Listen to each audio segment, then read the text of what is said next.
The NFL is back after months and months of projections and what if and how this is going to look. We actually have real football and real data. And the best thing about real football is you can make real money betting on the NFL.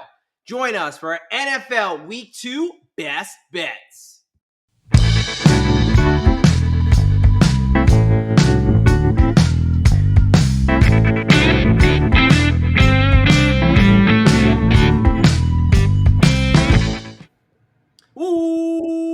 Welcome, football fans, to another edition of the Degen Docs on the DFSG Plus channel. What is up, folks? I am one of your hosts here, the Degen Doc. And more importantly, I am joined by my brother in degeneracy, Mr. Derek Bennett, a.k.a. Professor Locks. How we doing tonight, brother? Not doing too bad. My Steelers won on Sunday on a 60-yard field goal. Boswell, give Boswell $15 million. I don't care. The dude, whatever he wants. The dude, he earned it. Back up the Brinks truck for Mr. Boswell there. And yeah, I wish we could all say our teams were 1-0, but as a New York Football Giants fan, it would be abnormal for them to look good in week 1. So we will get to all week 3, week all 14. Okay, let's relax. Let's pump the brakes there. It's just week 1, okay? So yes, we will get to all of that and plenty more. Have some optimism there. I like it. Tonight, right now, we are talking NFL Week 2 Best Bets. We are looking forward. We'll take a little peek in the review there. But the way this is going to work, if this is your first time joining us, welcome. We appreciate you here at the Degen Docs. Cheers to you. We drop us a like, comment, let us know this is your first time, and we'd love to chop it up. The way this is going to work, we are going to do a little bit of some banter talking about the biggest news, but we're really going to focus on a couple takeaways here from week 1. Power adjustments. What teams impressed us enough to move up in our power rankings? Which teams were the opposite? Looked like dog shit. We're going to go ahead and move them down a little bit. Then we'll get to the stuff you all came here for, the stuff we love, the bets. We're going to give out 3 pops apiece. That is our 3 best props of the week. Then we're going to give out our 4 prescriptions, our best bets. It is our prescription to you as docs, as healthcare professionals. We'll do a little bit of a Degen parlay, nice and juicy there. I think one is close to 100 to 1 today. And then finally, we will wrap up with a Thursday night football preview between the Washington Commanders and the Green Bay Packers. So we've got a ton for you in store tonight, but we're going to start off with what a crazy end to NFL Week 1. First of all, glorious to have football back. Thank you to All Things Good and Holy. But between Sunday night and Monday Night Football, holy smokes! Shit! Yeah, I hope you did not go to sleep early. I think you're just rubbing it in my face again because about halftime of these Sunday, Monday night, Thursday night games, unless the Steelers are playing, there is a very good chance that I am falling asleep in that 15-20 minute delay there. I am perfectly fine until there's that 15-minute delay. Exactly. Yeah, no, I definitely, Derek's not a night owl, always up very early, much earlier than me. We're very opposite there, and now I get to gain an hour on you, so it's not even as late. So I can't even, I'm always going to stay up to watch it because I'm a sicko, and I hate sleep. But, dude, I mean, so as someone who fell asleep to both games? Yes, both games. I woke up. What was your reaction waking up and seeing, the Bills won and then the Vikings won? Absolutely stunned in both cases because I was on the Ravens side in that one. I'm thinking, they're leading by 2 scores throughout the majority of that game. There's no way with that rushing attack that they have that the Bills should make this a game, let alone win, and they did. I mean, Josh Allen put the cape on once again and showed why he was the NFL MVP last year. Yeah. No, I mean, look, I was on the Bills for a little bit of coin. It wasn't one of the locks, wasn't one of the best bets. But the other, and crazy that happened. And Derrick Henry, of all people, have an amazing game. And he fumbles. And then, Harbaugh being real conservative. I mean, there's an argument, should they go for it on 4th and 2, which sounds crazy, but dude, it's 40 points. Defense hasn't stopped anything, so I mean, and then with the Bills and Vikings game, I think we basically the Bears and Vikings, the Bears and the Vikings game. We called that through 3 quarters. I Dude, mean, I felt we have so been talking. smart. We've been talking for years at this point that JJ McCarthy is not that He's a guy, rookie. He's a right? rookie on the road He's a in his rookie first start. quarterback.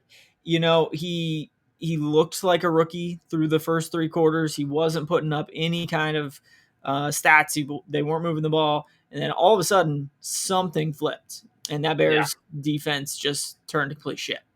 No, I mean, yeah, like we've talked about in the offseason. I'm someone who was pretty high on the Bears because I like the way they built from the inside out. Yep. And, I gave it out as one of my locks last week. And Yep. between that and the Atlanta, like, we have a pretty solid week last week. But, man, Yeah. that hurt because you're right.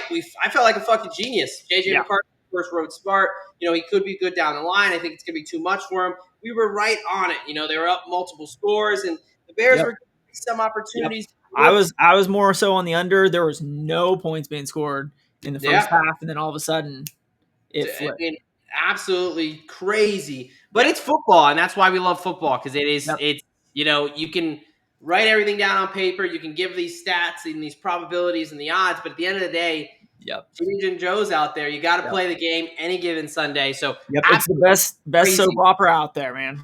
Yeah, absolutely. So great finish to week one, although still pretty pissed about the fucking Bears. But hey, talking about a fan base that probably feels cursed, why don't we talk about the injury front here and talk about the San Francisco 49ers? At this point, I mean, you've got Brock Purdy potentially out multiple weeks. You have George Kittle on the IR. You have Juwan Jennings who's getting a CT scan. The whole Christian McCaffrey mess. Crazy. So I'm going to pull up something here as far as, it kind of highlights this. Are the 49ers cursed? They have, health by season. They were the most injured team 2024, 2020. They were in the top 10 in, what is that, 5 out of the last 6 or 6 out of the last 7 years? 6 out of the last 7. That's absolutely crazy.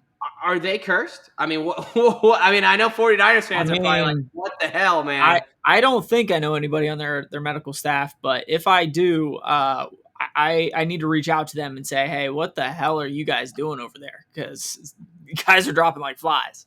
Yeah, and look, I mean, there is something to be said about injuries and the standpoint of like, it's not all cut and dry. Some there, especially in the game of football, there's trauma. There's things that lead to a level of like, that is just unlucky or you can't control. Well, and I talk about that all the time. I teach a prevention of orthopedic injuries class, and there's like I always say on the first day of class, I hate the title of this class. There's no way that you can prevent injuries from happening. And then like today, I showed a video of Drake London, landing on the side of the shoulder. It's like there are things that are going to happen. There's no way you're going to prevent that. In the 49ers standpoint, like some of them are more traumatic. Some of them are more soft tissue related kind of stuff. That's where we talk about, years and years of data in the same organization comparative to other organizations in the same sport. Yes. That's where we can start to have a conversation. Yes. 1 year, 1 week for sure, 1 season, not enough data. But now we're a roller coaster, we're good. But once we start to say, hey, you're always in the top 10. Yeah. Now there's concern in this standpoint. If you're in the top 10 every year for, rushing offense, great. This is something that you probably don't want to be in the top 10. Yeah, absolutely. 6 or 7 years. A medical staff probably on the hot seat. Again, organizationally, I think about, in the military, you got a bunch of different units, right? And if there's one unit that's popping red and just, hey, everyone's getting injured, you probably start wondering, what the fuck are they doing over there? Yeah. And so that's just our question as medical professionals. 49ers, what the fuck's going on, guys? But again, we don't want to, pile on because I think more than most people we understand, not all their fault. There is a level of, it's football, it's a violent game, but that doesn't look good if you're trying to, fight for your job there. But hey, let's move on here. Talking about last week, one of the things that we have both had a pretty decent week going in, Justin Fields, 2 touchdowns, 18-1. That was a beautiful cash. And something that was pretty nice is we did our way too early locks at the beginning of August, I believe, like over a month ago. Turned out that's kind of the way to go. 4-0 between the two of us on our locks, both cash in Arizona, Denver, and Jacksonville. So, hey, it paid to listen to us a month ago. We're pretty. Well, I was going to say, if people were listening to my survival guide for survivor leagues, both of those teams won in week 1 too. So There you people go. that followed my line of thinking early, we're still in the hunt. Yeah, there we go. All right, we're gonna talk now. Week 1 takeaways, bigger picture stuff that we could use moving forward. Based on what we saw from week 1. Yep. What are some teams? We'll do 3 teams apiece here. What are some teams you're moving up, and then what are some teams you're moving down? Why don't we start with the teams that they impressed you enough Yeah. that I feel like I need to move them up in my power rankings moving forward. Yeah, for sure. I mean, the Packers absolutely dominated the Lions to start with, and I think Probably the the biggest Packers. shock of week 1. Yeah, I mean, not necessarily that they won in Lambeau. Mhm. I mean, in a division matchup, but the way that they did it was absolutely shocking. Absolutely. Going into the season, like everybody knew that they lost both coordinators. Personally, I thought there would be a little bit of a drop off, but they would be able to figure it out with all the star power that they have. That's not the case. I mean, at least in week 1, Green Bay put it to them on all fronts: offense, defense, special teams. It didn't really matter. Yeah. That defense is only going to get better, and most likely with Micah Parsons playing more than whatever it was, like 45% of the snaps or something like that. As he gets healthy with the back and things like that. Yeah. So the Packers, they are a contender in the NFC for sure. Yeah. Going way back to Friday, another team that in a division matchup absolutely dominated was the Chargers. I mean, they put it to Kansas City. I mean, we both have Denver winning the NFC or the AFC West, but I don't know if Kansas City's even going to finish in the top 2 now. No. Yeah. I mean, the Chargers going into the season, I thought run heavy team. You got Jim Harbaugh out there. Justin Herbert was throwing it all over the yard. They let him loose, man. Keenan Allen and Ladd and wherever Quentin Johnston came from. Right. I told you. Good for them. I tried to tell you. I gave out 5 touchdowns on the season. He's already 2/5 of the way there, 40% of the way, but we'll see. Yep. It's a long season. And then finally, I'll throw it out. Even in a losing effort, the Jets, dude. I mean, you were pretty high on them coming into the season. I still have questions on the defensive side of things, but that running game with Justin Fields and Braylon Allen and Breece Hall really showed out. And, the connection between Justin Fields and Garrett Wilson is still there. Like Garrett Wilson is a wide receiver 1. And I think that they allowed Justin Fields to throw it a little more than what I even expected them to. Yeah. But defensively, still having some question marks, but are allowing the Steelers to score over 30 points. They have a lot of moving parts, and hopefully their offense is better for my sake. But that Jets offense looked a hell of a lot better. And I think in general, they're going to be a pretty good team. Yeah. No, I mean, look, right there with you with the first 2, Packers, Chargers. You were high on the Packers, so I'll give you your flowers there. You took them, I believe, to win the division. So I was someone where I just kind of did some prop stuff for them. Didn't really have a play over under. I kind of was like, I could see it going either way. Obviously, the Micah Parsons things helped, but that defense, man. And we'll get to our disappointments, but we both kind of talked about the Lions. And when we talked about the Lions, that interior offensive line was a major concern, and we'll kind of get to that a little bit later. But the Packers, man, they run defense. Lions could not run the ball, made them super one-dimensional. They forced turnovers on Jared Goff. Like, that was an absolutely amazing performance that they had. Like you said, it wasn't even close, really. Lions scored a nice touchdown. Isaac Tesla, nice little anytime touchdown catch for me. Yeah. But that was a hell of a catch. But really, they dressed that up because it was an absolute beatdown by the Packers. So hard to not give them their flowers and move them up. Chargers as well. I had them as a team that Rashawn Slater is out. You're reshuffling that offensive line. You're playing in Brazil against the Chiefs week 1.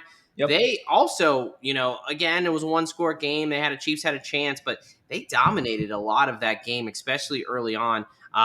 They really kind of put it on him. And Justin Herbert, I mean, we thought run heavy, handoff right, handoff left with Harbaugh. Right.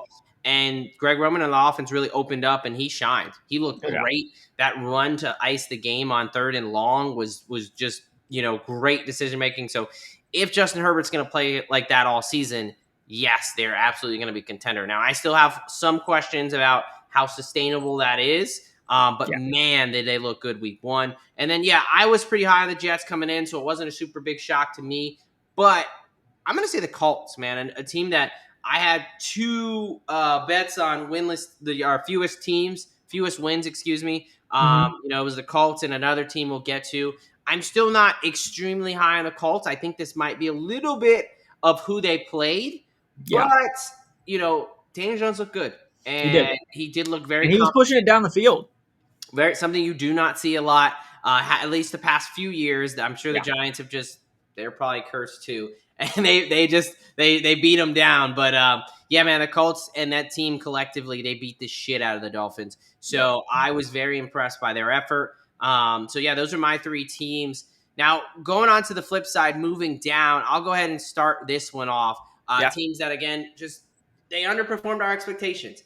And I will start off with a team that I was already low on. I talked about, I had 2 bets on the fewest wins, 2 little bit of long shots, Colts at 17-1, and then Miami Dolphins at 20-1. They have the fewest wins in the NFL, obviously on both of their unders in the season as well. But, man, even I didn't know they'd look that bad. Holy shit. They looked terrible. The fan base is fighting, and this is a team that their offensive line was a huge concern. They're going to be out 2 starters on the offensive line, went out early in the game. Their secondary was a major concern. They've got 2 cornerbacks that are not practicing and very questionable. Like, not only did they lose, but they're losing pieces. Tyreek Hill has this domestic violence investigation going on. Like, this is a clusterfuck. Darren Waller may not even play this season, which is hilarious because we were talking about there's no shot he's their tight end 1. So, even I, who was about as pessimistic as you could be on a team this year, I am even like, holy shit, they're maybe worse than I thought. So Miami is definitely one. The Lions, we kind of alluded to this. I didn't have a play on them season-wise other than some props, but, if they can't run the ball, that's a huge concern. No doubt. Huge concern. Massive. Everything's predicated on them running the ball. We talked about the offensive line change. You still have your 2 bookend tackles, but you've got changes in the 3 slots in your interior offensive line. And that was a big, it's going to take some time. And so I don't want to overreact too much. They play the Bears coming up this week. We'll see what that looks like. But, man, if they can't run the ball, that's going to be a huge problem to just have it all on Jared Goff's back. So they did not look that good. And then finally the Bears. I had pretty high hopes for the Bears, as I talked about. They made me feel like a genius through 3 quarters. And then Caleb Williams and Ben Johnson, they just collapsed, and the defense just absolutely let up. I will say officiated seemed a bit one-sided, but a lot of the penalties were unforced errors on the Bears. They kept missing opportunities, a lot of pre-snap penalties, missing kicks. And then really what did it for me is, I know you weren't awake, so you didn't see this, but Vikings took a 2-score lead. Bears actually went down and scored pretty damn quick. There was about 2:05 on the clock. You have to – they only had 1 timeout. Right. You have to preserve the 2-minute warning. With the new rules, you either kick it the fuck out of bounds or through the end zone or out of bounds. You cannot let them return it. They kicked it in bounds. The guy returned it, and ultimately that was the end of the game. And Ben Johnson, to be this offensive and just guru, idiotic. One of the dumbest things I've seen. So that absolutely is going to make me drop the Bears down. What say you on your I'm going to follow you up with the Dolphins and Lions. And with the Dolphins, I think you basically said it all already. we weren't really expecting the Dolphins to do a whole heck of a lot to begin with, but going into Indy and literally not doing a thing and allowing Daniel Jones in that offense to really look like potentially a playoff team. Oh, yeah. I mean, they blew their end.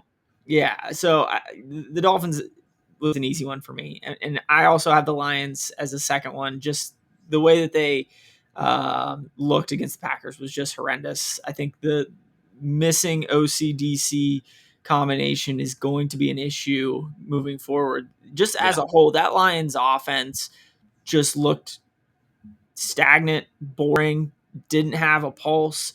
And most of that was predicated on them not being able to run the ball. Jahmyr Gibbs did not look like the explosive runner that he is.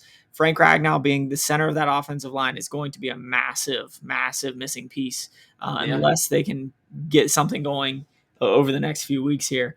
And then finally, my third team trending down is the New England Patriots, who are getting a lot of hype coming into the season. That defense was fixed. You got Vrabel coming in. The offense was trending in a good direction. And then you put up 13 points on offense and give up 360 some yards to Geno Smith. I mean, Geno Smith is an okay quarterback. I think he's, middle of the road, right? League average, half, yeah. But man, I don't know if you can give up 360 yards in week one. Last year, I think in week one, there was only like 2 quarterbacks that threw for over 200 yards, let alone 360. So I do have a little bit more of a concern with the New England Patriots moving forward here. With all of the moving pieces up there as well, like it is going to take some time. And we talk about this a lot, more so in the college game, how when you bring in transfers and a bunch of freshmen, in this case, you just brought in a boatload of free agents and they haven't meshed yet. So hopefully for the New England Patriot fans, they start to over the next couple of weeks, but I definitely have some concerns.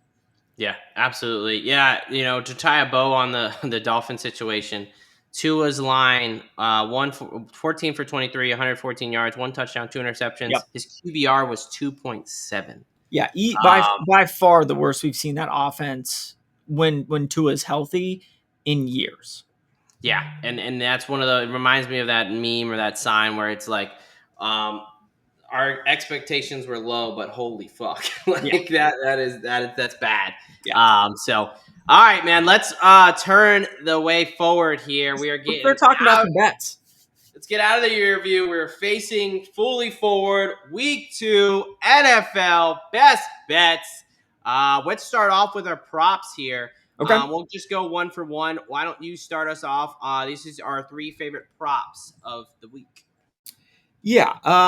Let me start off with Kyler Murray. And I'm going to go more so from a rushing angle in this one. Give me his over 24 and a half rushing yards at minus 110. Carolina is another team that I'm kind of concerned with. They also had a little bit higher expectations coming into the year, and Jacksonville let them run all over them last week. Carolina as a whole, I don't necessarily think it has a great defense to begin with. I mean, I believe they were last in rush defense last year. Historically bad. It's looking like it's still trending in that direction again this year. And Kyler put up some decent numbers last week. I can't remember. I think he had 38. Yeah, I mean, he was well over this number. So I do expect him to at least get over that 24 and a half, if not match what he did last week. Yeah, I'm gonna kind of follow you right up there with. I love that. We're recording this on Wednesday night. Hopefully to get it out pretty soon after we record. So a little bit limited in the prop market, but this is one I absolutely love. Yep. You talked about it. Historically bad rush defense, and you think, hey, these guys are maybe they're gonna fix some things. They brought in some guys. No, they gave up 200 yards to the Jacksonville Jaguars, who don't have a prolific rushing offense by any stretch of the imagination. Yep. I love Kyler. He said he's going to run more. And, this is a team that Tershawn Wharton is not practicing today. Wednesday he was out with a hamstring injury. Game script wise, I think that, I think the Cardinals at home in the dome, I think Kyler Murray is going to look to scamper around a little bit. Kyler Murray's stat line against the Saints in another dome, 7 rushes for 38 yards. So it's not even like he needs to do it a bunch of times. So 24 and a half yards is just way too low for Kyler Murray. So I love that over there. I'll do one, as a full one here. Give me Trevor Lawrence over 238 and a half passing yards at minus 113. Okay. This is a trend I'm looking to I'm going to play a lot probably this season. There's just kind of defenses that I want to fade, and the Cincinnati Bengals are definitely one of those defenses there. They let Joe Flacco and a suspect at best receiving core throw for 278 yards. And honestly, there was a lot of drops. Flacco could have easily gone over 300 yards. Flacco, I gave him out last week at his over on passing yards. He cruised through that. 238 is pretty low. And another thing here is game script wise. This is the total sitting at 48.5. I'm expecting a shootout in this Jacksonville versus Cincinnati. Weather should be pretty good. It's early in the season. I think these are two teams with solid offenses and pretty damn bad defenses. So Joe Burrow, Jamar Chase, T. Higgins, I think they're going to get going after struggling in week one. I think this is a much more friendly defense on the Jacksonville side. So I think this is going to be a shootout. I think both teams are going to have to throw the ball over the yard. And so I love Trevor Lawrence on his over 238.5 passing yards over at DraftKings there. I don't mind that one. I don't mind that one at all. Let's switch gears here a little bit. Let's talk about one George Pickens, the new wide receiver down there in Dallas. Right. Give me his over 60-plus receiving yards at plus 110, going up against your New York Football Giants. Yep. I just don't know if I can fully trust the Giants secondary to pin down either CeeDee Lamb or George Pickens. And last week it was a CeeDee Lamb thing. George definitely does provide in my opinion, a better deep threat option than CeeDee Lamb does. And I think they're going to start jumping on that a little bit this week against your Giants. I think Dak played pretty well coming off the injury last week, and he's going to want to continue to do that. So, give me George Pickens over 60. Yeah, I mean, look, I don't mind it. Hopefully they have to throw a lot because they're losing to my Giants, but we'll see. But yeah, I think we both project Dak to have a really good year this year. I think we both took him over his passing yards in 4K, and that passing offense looked really good, especially in the first half before that lightning delay. Right. And Pickens had a couple shots where he drew a couple defensive pass interference that would have been some big yardage plays there. So. I don't mind this at all. I think quarterback two is a huge concern for the Giants right now. Whether it's Cordell Flott or Trey Banks, Deontay Banks, I should say. It's tough. So I think outside of Paulson Adebo, I think there's definitely questions. So the Pickens having some deep shots is definitely something I could see happening there. So I don't mind that. I mind it, but hopefully it's just it's garbage time when they're down. Right. Daniel Jones looked really, really, really good last week. He did. However, I think he was playing the worst defense and one of the worst secondaries in football. And I think he still had a decent amount of turnover-worthy plays. Mm-hmm. And I think he is now going to be playing the best defense and the best secondary in football in the Denver Broncos. Yep. This is Denver Broncos team that held for a number one pick Cam Ward to 112 yards. They sacked him 6 times, and they had a QBR of 7.3. Give me Daniel Jones over half an interception at plus 125 over at Bet365. Daniel Jones is someone who likes to turn over the ball, especially he's probably feeling good coming off a good week. He's taking some shots, as you said, throwing the ball downfield. Yep. He threw the ball right at a couple of Dolphins defenders. Sure he did. They did not catch the ball because the Dolphins are terrible. Yep. Do that to Patrick Surtain or Riley Moss or, Jahdae Barron or any of those guys in the secondary there for Denver. Yeah. You're going to be in for a world of hurt. So I like Daniel Jones to get back to his old ways, his old Giant ways by turning over the ball. So I think it's crazy that it's at plus money right now. Yeah. Yeah. No, I like that one as well. The final one is one that, at the end of the day, I wouldn't really mind if it doesn't hit, but give me Kenneth Walker III to score plus 135. That Pittsburgh Steelers rush defense is still not very good. I mean, they gave up 107 yards to Breece Hall. Justin Fields scored 2 touchdowns, barely got over his rushing total, so just missed that one last week.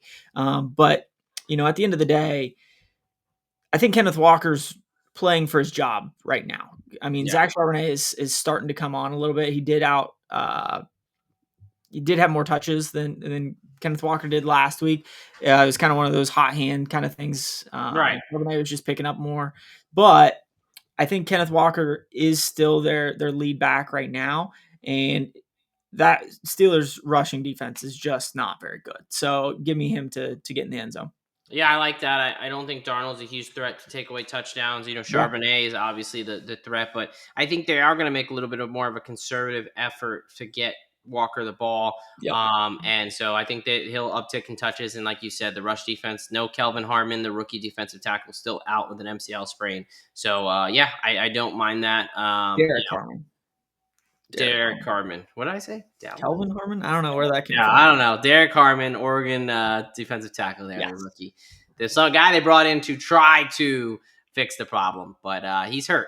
Yes. All right, here is a recap of our week 2 props of the week. So I'm on Trevor Lawrence over 238.5 passing yards over on DraftKings. We are both on Kyler Murray over 24.5 rushing yards at -110 at DraftKings. Daniel Jones over an interception at +125 at Bet365. And then Derek is on George Pickens over 60 plus receiving yards at +110. And Kenneth Walker, the third, anytime touchdown at +135, all over on DraftKings. Yep. All right, let's talk about our best bets. This is our prescription to you folks. This is Doc's prescriptions here. This is what we are prescribing for you to tail this week. Total, sides, money lines, things like that. Let's go back and forth here. Why don't you start with your first best bet of the NFL Week 2? Yeah, I'm going to start off with a 425 kick. Actually, we're redoing the Super Bowl in Week 2. Philly at Kansas City here. Right. Give me the Chiefs at home as a small dog at +1.5. I don't know if that Philadelphia defense is nearly as good as it was last year. Their cornerback 2 situation is a big problem. Now, going up against Kansas City, you don't have to worry about that as much because their injury and suspension bug has already started to bite them a little bit. But I think that in general, Kansas City just rarely loses 2 games in a row, and especially playing at home against the team that you definitely have a pretty good revenge angle at. I'm going to go ahead and take the Kansas City Chiefs at +1.5, and I'm going to go ahead and jump on them on the money line as well. Yeah, look, man, I hope this happens. As a Giants fan, the Eagles fans are getting extremely annoying, finally getting some relevancy with winning their first 2 Super Bowls in the past couple of years here. Congratulations. You still have the least in the division. Yep. But, man, yeah, because they're going to be insufferable if they get this win in Kansas City. Obviously, home turf now. Excited to go out and see the city and what it looks like on a game day. So I will be rooting for the Chiefs regardless because fuck the Eagles. But, yeah, I think in this one, Adoree Jackson is going to have to be the key you target on. He gave up the most yards out of any quarterback in over 100. The Cowboys, man, they really probably should have won that game if they could finish, right? I mean, the Cowboys suck too. So, but I think Patrick Mahomes is going to have to take this one personally. He doesn't likely know Xavier Worthy. He's likely going to be throwing Hollywood Brown, Juju Smith-Schuster, Tyquan Thornton, Travis Kelce. But Andy Reid can scheme up things on not needing that much time. And I think the Eagles, Dallas Goedert's coming down with questionable. We'll see what they look like. But yeah, we talked about it. I don't think that defense is nearly as good. And let's see what Jalen Hurts looks like against Spagnuolo. I know he looked good in the Super Bowl, but he's got some more time to prepare. And I'm excited to see the matchup. So I will be rooting for that. But man, that's a tough game to pick. So I will say, give me another +1.5, and I'm going to go the New England Patriots -112 over on FanDuel. I don't understand how the Miami Dolphins are favored. Now I understand the old adage of not wanting to overreact. But for me, this is not an overreaction. This is exactly what I thought this team was going to be, which is absolute dog shit. Yeah. And not only were they terrible, like historically bad, well, maybe not historically, but I'm going to say historically because he made Daniel Jones look like a gift from God. Yeah. And so, not only that, but when you look at their injury report, again, they're not expected to have their right guard who, James Daniel, they put him on IR with a pec injury. Right tackle Austin Jackson is likely going to be out. They're expecting to put up a backup right guard and right tackle. Likely no Darren Waller. They've got 2 cornerbacks already hurt when they've already have a slew of injuries. Like, I understand I wasn't that high on the Patriots, but at least the Patriots had a pulse in week 1. at Yeah. least they'll be motivated. I think I have a little bit more faith. I'm excited to see Travion Henderson and Ramondre there and Drake May and all that and how that's going to look. And I think they have a better identity with Vrabel. Like, I think Vrabel gives them a floor that this Miami team can turn into a dumpster fire really fast. And I Yes. think you got the Tyreek Hill investigation stuff going on. You got all of these bad vibes. So give me the Patriots to go into Miami, and I like them on the money line, but I'll take the plus 1.5. Yeah, no, I looked at that one a lot actually, and I don't know how the Patriots aren't favored in this one, and that's why I'm staying away from that one just because the line is just too fishy for me. It does But stink. It does stink. yeah, I think that would be the side that I would jump on, especially before it starts moving even more, because I wouldn't be surprised if the Pats are favorite. I don't You know, expect them to be by Sunday yeah, and once the public really gets on it. So, all yes, exactly. right, But what do you got next? the next one, let's go with the Jags going up to Cincinnati. I think that Cincinnati defense is still not very good. Cleveland's Yep. offense is going to be horrific most of the season, in my opinion. But that offense, man, did they struggle as Yeah. well against a decent Cleveland defense, but to put up 13 points or something like that. 17, I think. Yeah, 17, yeah, 17, 16. 17 They points. really should have lost that game. I mean, if the They Bears should have keeper lost could that give a game. damn. I mean, when you have one of the best 3-4 quarterbacks in the league in Joe Burrow, and he throws for 96 yards or something like that total, Yeah. like that's pretty concerning. So yeah, give me the Jags. They looked really, really good last week. Now they played the Panthers, but their rushing offense looked pretty good. I really did. I was not surprised, but a little surprised, I guess, with how Trevor Lawrence and ETN were commanding that offense. So yeah, give me Yeah. the Jags at No, plus 3. I thought very hard about this one. I like the Jags. For me, I'm high on them. We were both on them last week. They cashed for us, probably the easiest cash we had all week. Mhm. But I want to see them do it against a quote unquote good team. I have my concerns about the Bengals. I think they're the same old Bengals. No Yep. defense, shit offensive line. They're going to put everything on Joe Burrow, until Yep. the dam breaks. And I think that's a very tough way to play. So I like to play it. It's just, you would expect Joe Burrow and T. Higgins to get off a little bit, but there's no reason Trevor Lawrence and Travis Hunter and De'Ami Brown and Brian Thomas can't get off as well. So I Yep. like that play there. I will back your boys here. The Pittsburgh Steelers at home, a -3 at -102 over on FanDuel. So almost at even money there. Yep. Steelers look pretty good. That offense looked good. Defense has some concerns, but the Seattle offense has major concerns. And the biggest concern I have is their offensive line again. They Yeah. look terrible No against doubt. a pass rush that was basically Joey Bosa and a bunch of nobodies. Right. So now you have TJ Watt, you have Alex Highsmith, you have Cam Hayward, you have Nick Herbig. Like, this is a big step in competition. You have, Sam Darnold going into a rowdy road environment. I like a lot of things here. You also, on the injury front, I know, Steelers are a little bit beat up on the back end at this point. They signed Jabril Peppers to kind of help fill a hole for this week. Yep. But, the Seahawks are a little bit beat up as well. Devon Witherspoon and the rookie safety Nick Owomanwore, Omanwori, excuse me. Yep. Both of them are not practicing and, very questionable for this week. So I really like Pittsburgh here. I think Rodgers and that offense looked really good. I think that, Calvin Austin came alive. DK Metcalf showed some things. So I think Steelers are frankly a much better team. I was pretty low on the Seahawks coming in, and they didn't show me anything.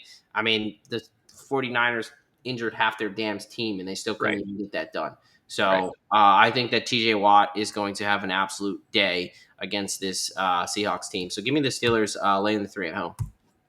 I appreciate that. I usually try to stay away from betting the Steelers as a fan. Fair. But yeah, I like that play. Give me the Chargers on Monday night going to Las Vegas and going up against the Raiders. The Chargers looked really, really good up against the Chiefs, who have a much more, I don't know, formidable team, or what are you trying to say? Yeah, I mean, they've just been there and they've done that, and it Oh just really yeah, impressed me. As far as pedigree. the Raiders go, like I think they are going to continue to get better, but I don't necessarily think that they played the best team in week 1 against the Patriots. So give me the Chargers with a little bit of extra rest going into Vegas at -3 in this week. Yeah, no, I mean, I think you're getting the Raiders at a sell high opportunity. I think they were going to be improved, but I don't think they're going to be, a really good team. Yeah, This game for me is a very big like. What are the teams? What are these teams actually like? sure. I think it's a little bit close, too soon to be like contender or pretender, but it's going to tell me a lot about both Yeah. of these teams. So I'm very intrigued on this one.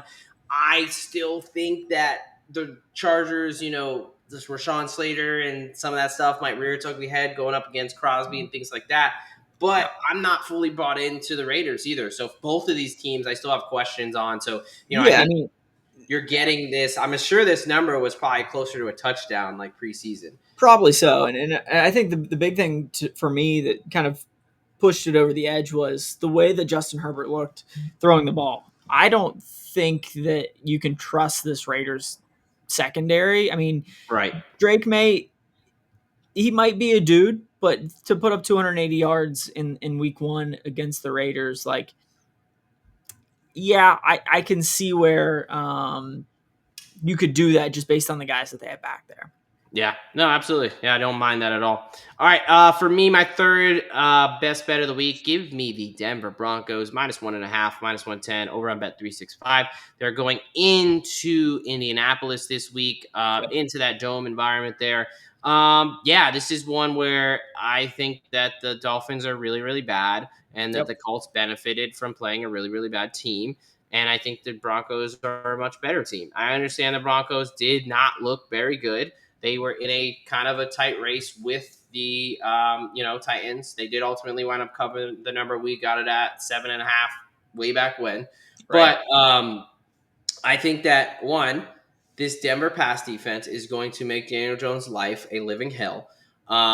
Two, I think that they're going to be able to, that offense is going to look much improved, and they're going to kind of figure some things out. Bo Nix was pressing a little bit. I think he's Mm-hmm. going to settle down and try to take what the defense gives him as he did so well last year. Right. I just think that the Colts are a team that I still have major question marks. Again, between Anthony Richardson and Daniel Jones, the quarterback, it all starts and stops there. I think that is major concerns. The offensive line, they played better, than expected. But again, I'm not buying into them being a good team because they beat the Dolphins. I think a lot of teams are going to beat the Yep. Dolphins and look really good against the Dolphins this year. So Yeah. Broncos, very high on them coming into the season. No reason to get off the train. Give me them as the small favorite, road favorites there. I think we're getting a steal to get this under a field goal. So Denver -1.5 is a play for me. Yeah, I like that one. My last best bet here is the Bills and the Jets under, actually, at 46.5, which is might be a little bit surprising since the Bills just almost put this over by 41 point. themselves Yeah. last week, right? But I think the Jets offense and the way that Todd Bowles wants to play games there with the Jets, he's going to want to muddy the waters real early and just Yeah. slow the game down. And I don't think that the Bills really mind that, because at the end of the day, if you're down 2 or 3 points going into the fourth quarter, like, okay, Josh Allen's going to put the team on his back. I Yeah. think they do end up winning. But I can see this getting into an ugly, slow Yeah. game, just the way that the Jets want to play.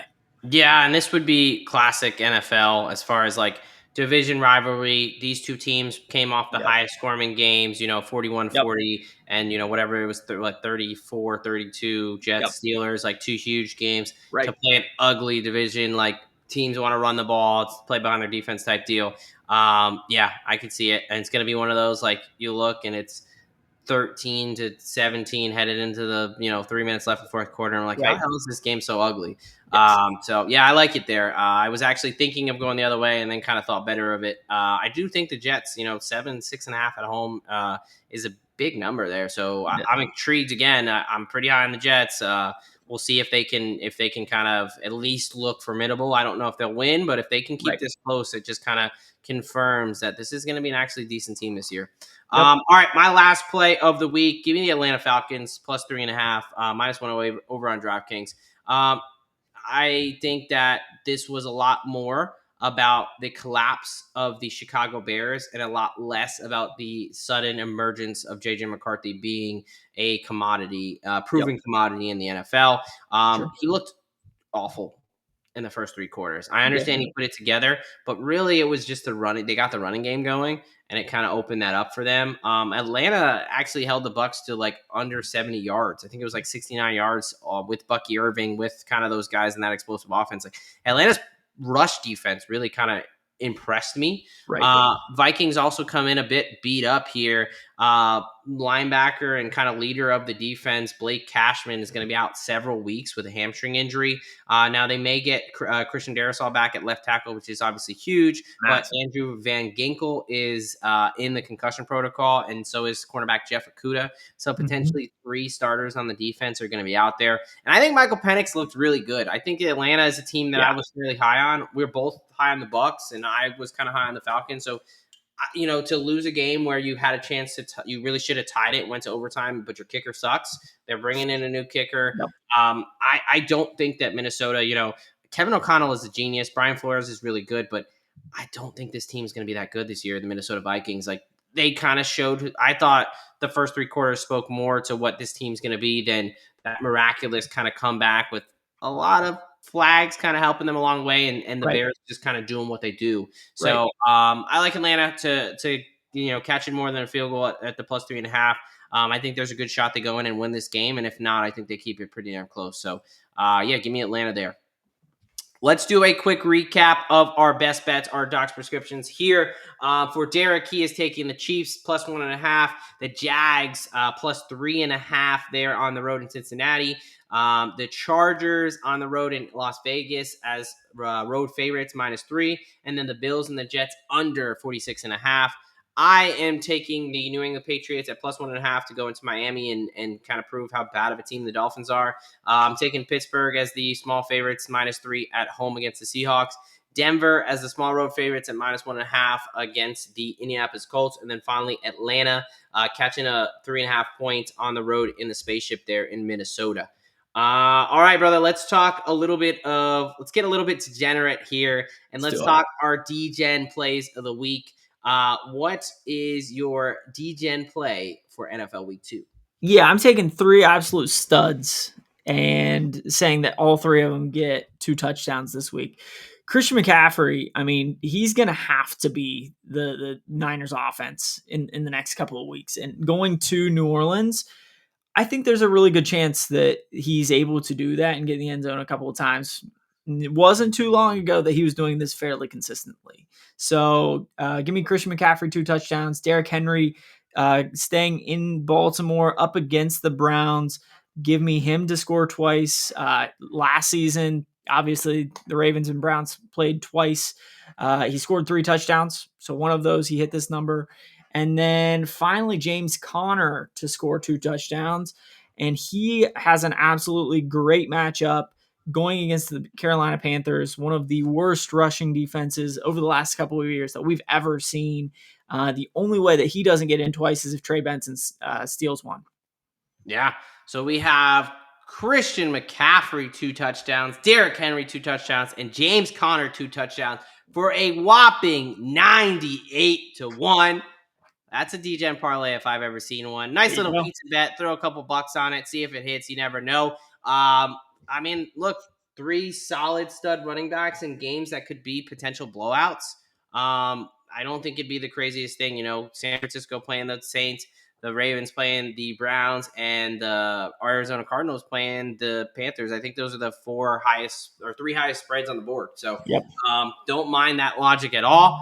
For myself, I'm going to get away from the touchdown market. I'm going to go into some alt markets here. I've got 3 guys that I'm pretty high on this week. First one, Travion Henderson, 60-plus rushing yards, plus 318 there. We talked about how bad the Carolina defense is. Well, the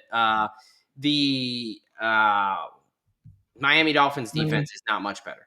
So the Dolphins defense, I'm pulling it up here. They gave up 418 yards total, including 156 yards on the ground there to Henderson the looked pretty explosive last week. Henderson is the big play guy. I think he could do this in one run. He definitely looked much better than Stevenson, so I think he gets a couple more touches there. And I think game script they're going to be leading. I'm also playing another player in this game. It's Kayshon Boutte, Boutte as they say, 60 plus receiving yards there. Look, he's a guy who, and that's a plus 267 over on DraftKings. He's a guy who's been their leading receiver of late. Like going back to last season, he's someone that has consistently produced. He went for over 100 yards, I believe. Let me check that. I believe he went for, what was his stats last week? Last week, six receptions on 8 targets and 103 yards.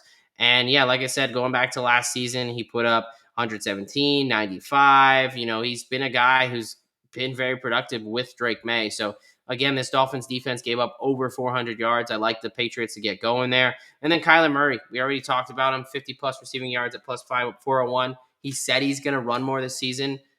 And the Carolina Panthers have one of the worst rush defenses we've ever seen. So that is Travion Henderson, 60 plus rush yards, Kayshon Boutte, 60 plus receiving, and Kyler Murray, 50 plus rushing yards. Put them all together for a nice 69-1. Nice. All right, we are going to finish this up with a Thursday night football preview. This Thursday, so what? Tomorrow night, September 11th, 8:15 p.m. Eastern Time.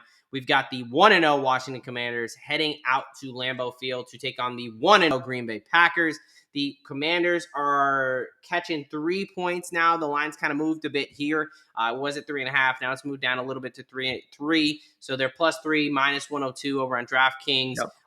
The Packers, meanwhile, are laying 3 points, minus 118. Commanders are plus 142 on the money line. Meanwhile, the Commanders are minus 170. Or excuse me, said that backwards. Commanders plus 142, Packers minus 170. Over under sitting at 48.5. Yep. How do you see this one playing out? Yeah, I think both of these teams were pretty impressive last week. I think it's just one of those things where it's hard earlier in the season to figure out exactly which teams are for real and which teams just had a bad week and are starting slow going into the season. So in this one, I'm going to take the Washington Commanders to go into Green Bay and at least keep this one close, if not get an outright win. So give me Washington at +3, +3.5, whatever it ends up being. I got it at 3.5 earlier at minus 118. If it's -3, whatever, or +3 now, that's fine. I think you can find it at this point. Play you can shop around for sure. Shop around. You can pay a little juice. I will say the Commanders are coming in a healthier team on the injury front. Really, they've got 2 players questionable. Yeah. Punter Trey West with a back and defensive end Dietrich Wise with a knee. Everybody else seems to be good to go. And then on the Packers side, they've got 2 offensive linemen who have not practiced yet, and Aaron Banks and Zach Tom who are questionable. And then Bo Melton is likely going to be out for this one. So they are definitely the more beat up team. And I think Parsons is out or he's questionable as well. Right. Right. He'll probably still be on a limited snap count kind of a thing like he was last week. But that was the big thing for me was looking at the Green Bay injuries, especially on the offensive line. I mean, last week, Josh Jacobs kind of struggled to get things going. That was the one thing that was still so to me about their offense. And I think he's going to struggle again this week, mostly due to Banks and Tom being out. But I think Jaden Daniels is a guy, and he's come back in his second season and is going to give Green Bay some trouble in this one. So, give me Washington at +3, +3.5. I will be going the other way on this one. Give me Green Bay -3, minus 118 over on DK. I like when there's some adversity between us. Yeah, exactly. I can't agree all the time. One of us usually ended up on top last year, and I don't know why you're talking about last year, buddy. We're talking about this year. It's week 2. All right, let's relax here. No, I like the Packers in this one. They really impressed me. And on the other front, Washington, for as much as they handled the Giants, like their offense didn't look that good. Jane Daniels popped up on the injury report with a right wrist injury. Now he's going to play, but Yes. if we recall last season, he popped up on the injury report with this rib injury and he played through it and he did not look very good. And in the second half of that game, when the game was mostly, kind of in control and they were just in cruise control, he didn't look particularly good as well. So I like this. I understand the Packers dealing with a little bit of injuries, some guys questionable there. I think this Packers defense is actually going to be really solid. I expect Micah Parsons to be able to play. I think they're going to give this Washington offensive line fits. They had 4 sacks last week. The Washington Commanders gave up 3 sacks to my Giants there. And the Giants had opportunities. They, had multiple plays from the goal line to make that a game. They just kind of suck right now. So I think that Washington, I'm still not bought into this team. I think they're going to struggle to run the ball. And I think that in Lambeau Field, it's going to be a little bit too much for Jaden Daniels and the Commanders. But this was a tough one to pick. I'm ultimately going the Packers way, home field. Their defense, I think, looking really good. And I'm just not sold on that Commanders offensive line and their defense completely. So I think the Packers win was very impressive. I think the Commanders win was like what they should have done. Sure. So we'll see. But why don't we get in the props market here? What do you like for this game? Yeah, let me start off with Jaden Daniels. So Jaden Daniels has played total 21 games. He's finished 19 of those in his career, right? Last year, he got pretty serious rib injury. I think it was like week 7, week 8, something like that. Ended up going out the rest of that game. Coming back the next week, didn't look real great, but and then in the final game of the season, I think he played the first quarter, first half, or something like that. And then got pulled. But in 19 full games of his career, he's gone over 280 and a half total yards in 14 of 19. Yeah, it's pretty good. I think he's going to continue to do that. He did this last week. And I think it's just a very different style of offense to what the Lions tried to do last week against Green Bay. So I do like Jane Daniels in this one, and his ability to scramble around in the pocket and find those new toys that he has in Deebo Samuel and good old Bill Krosky Merritt back there. So I think he's going to have to use his legs for this one. Why don't you give out the rest of your props and then I'll get to mine and then we'll wrap this up. Sure. Jordan Love, he has not thrown an interception in 8 straight games. That's going to stop. 8 straight? My goodness. Yeah, 8 straight games. He has not thrown a pick. Time is coming short for yes, he is due for Jordan Love to throw a pick. I actually hit this a couple years ago with CJ Stroud when he was on his record interception streak or whatever. I'm coming back to the well. Give me Jordan Love to throw a pick at -115. Josh Jacobs behind an offensive line that has some question marks up front. Give me his under at 78.5 rushing yards at -110 as well. Yeah, I mean, Deron Payne played really well last week, so he could definitely give that interior offensive line some trouble if he looks as good as he did. Now, again, my Giants' interior offensive line is pretty terrible. But the Love interception, that's funny. I mean, I would not have thought that. I feel like the media would be so much more. I'm sure on Thursday, tomorrow night, we'll hear a ton about it. But that's pretty damn good. 8 straight games. Wow. Okay, I don't mind the interception play. I think he's due for 1 or 2 turnovers there. Hopefully, just limits it to 1 for my sake. All right, my props. Give me Austin Eckler under 22.5 rushing yards at -107 over on DraftKings. I know it's a very low number and something that I was like, whoa, that's pretty low. I don't think I'm going to really kind of be on that. But, when you look at Commanders last week, he only had 6 rushes. Let's see. Let me pull up the official score here. Yeah, I think he had 6 rushes for like 24 yards or something like that. Or 6 rushes for 26 yards. There you go. So, I mean, that was in a game where they were leading basically the entire game. Right. So, you talked about Bill there, Ja'Cory Croskett Merritt or Bill, as he likes to be called. Yeah, did you hear that over the speakers, they played I think it's Schoolhouse Rock or what, like I'm Just a Bill song? Oh, no way. That's pretty funny. That's actually pretty funny. I like when they play into that a little bit, so Yeah. that's fun. But yeah, I think he's going to take over more of the backfield. I honestly think they're going to have trouble running the ball outside of Jaden Daniels. I think Jaden Daniels is going to have to use his legs to have any type of success. They shut down one of the best rushing attacks in the Lions. Was that all the Packers defense? Was that the Lions offense? Like, I think it's a little bit of both. So I think the interior, they're going to have really trouble there. I think Eckler is going to be used out of the backfield a lot as far as a receiver and less as a runner there. So, yeah, give me the under 22.5 rush yards. I don't think he's going to get a lot of carries and not have a lot of success between the tackles. Give me Jordan Love under 19.5 completions here. And minus 106 over on DraftKings. This was one where I, again, kind of saw this. I was like, that's a pretty low number, 19.5. He only had 16 last week in a pretty easy win there. And when you look back at his season last year, like, he's kind of one of those guys that he's a little bit of a gunslinger where he doesn't have the highest completion percentage. He only had a 63.1% completion percentage last year. Multiple games, finished with 7 completions, 19, 16. Nope. Sorry, I don't know where that's coming from. I don't know if you can hear that. My computer. I was like going crazy.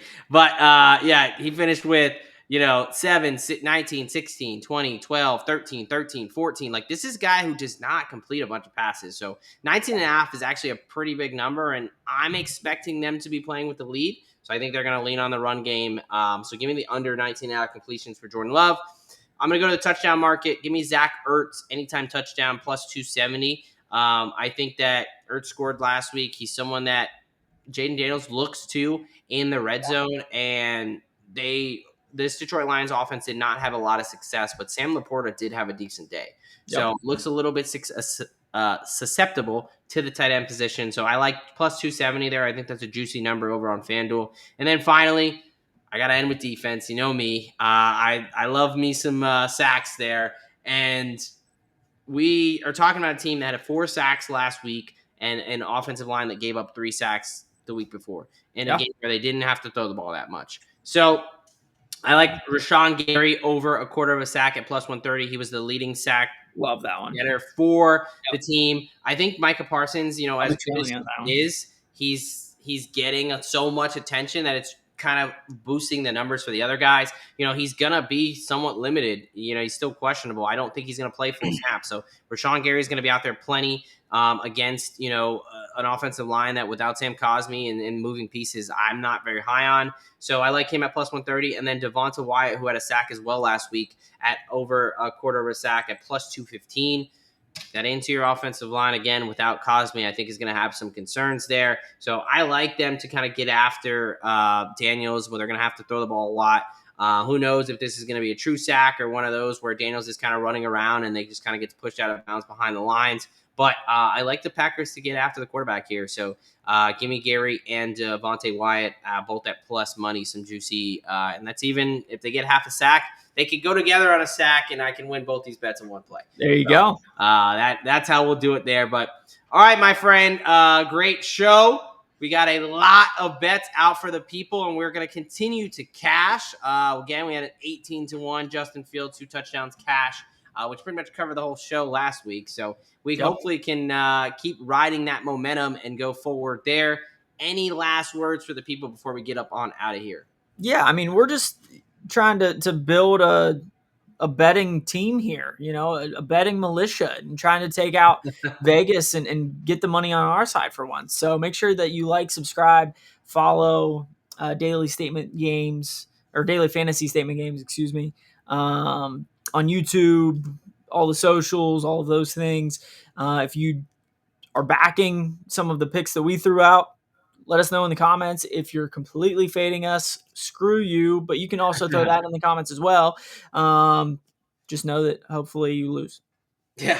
Look, if you've stuck around with us here just over the hour mark, show us a like, throw us a bone, subscribe if you haven't already. As a newer channel, we appreciate every single one of those likes. Drop a comment. Let us know if you're a new follower. We'd love to chop it up with you. Talk ball. Like Derek said, it's us against the books, baby. And we're ready to take them down one bet at a time. So join the team, join the family here. We're going to in for a great season if you like college football, because who doesn't, we just released our college football week 3 best bets last night. So check that out. I will make sure that is linked at the end of the video here in a couple seconds. And then if you're into fantasy, we're doing a bunch of fantasy stuff over on IDP Plus. That's defensive and offensive fantasy. Derek dropped the waiver wires earlier this week. I will be doing an injury report tomorrow. So we've got a bunch of football content. Make sure you check it out. And the only way to do that is subscribe and let us know what you're up to here on our channel. So from the Degen Docs, look, you know what they say, folks.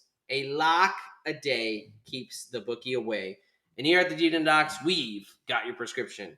From Professor Locks and the Degen Doc here on DFSG Plus, we are out of here.